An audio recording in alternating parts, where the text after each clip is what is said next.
संबंध पहले श्लोक में भगवान ने जिस विशेष पर कहने की प्रतिज्ञा की है उसका वर्णन आरंभ करते हुए वह पहले 5 श्लोक में योग शब्द वाचक प्रभाव का और अपनी विभूति का संक्षिप्त वर्णन करते हैं।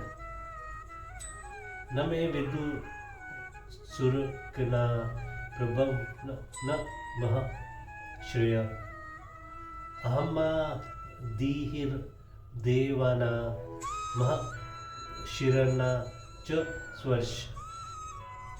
मेरी उत्पत्ति को अर्थात लीला से प्रकट होने को ना देवता लोग जानते हैं ना महर्षि जन ही जानते हैं, क्योंकि मैं सब प्रकार से देवताओं का और महर्षियों का भी अधिकरण हूँ।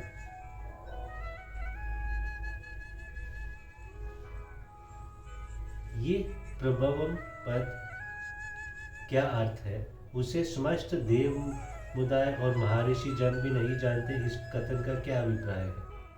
भगवान का अपने अतुलनीय प्रभाव से जगत का सृजन पालन और संहार करने के लिए ब्रह्मा विष्णु और रुद्र के रूप में दुष्टों के विनाश भक्तों के परित्राण धर्म के संस्थापन तथा नाना प्रकार की चित्र विचित्र लीलाओं के द्वारा जगत के प्राणियों के उद्धार के लिए श्री राम श्री कृष्ण श्री मत्स्य श्री कच्छप आदि दिव्य अवतारों के रूप में भक्तों को दर्शन देकर उन्हें कृतार्थ करने के लिए उनके इच्छानुरूप नाना रूपों में तथा लीला विचित्र की अनंत धारा प्रवाहित करने के लिए समस्त विश्व के रूप में जो प्रकट होना है उसी का वाचक यह प्रवम पद है।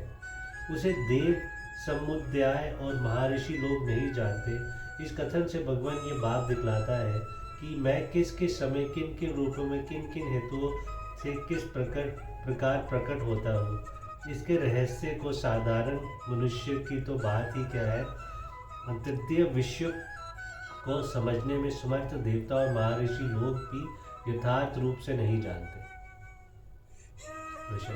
यह सुरगना पद किनका वाचक है और महर्षि से किन किन महर्षियों को समझना चाहिए। सुरगना पद 21 रुद्र 8 वसु 12 आदित्य प्रजापति अनुचास मरुदगन अश्विनी कुमार और इंद्र आदि जितने भी शास्त्रीय देवताओं में के समुदाय है उन सब का वाचक है, तथा महर्षि पद से या सप्त महर्षियों को समझना चाहिए। देवता और महर्षि योग का में सब प्रकार से आदि हो, इस कथन का क्या अभिप्राय है। इस कथन से भगवान ने यह बात दिखलाया है कि जिन देवता और महर्षि से इस सारे जगत की उत्पत्ति हुई है वह सब मुझसे ही उत्पन्न हुए।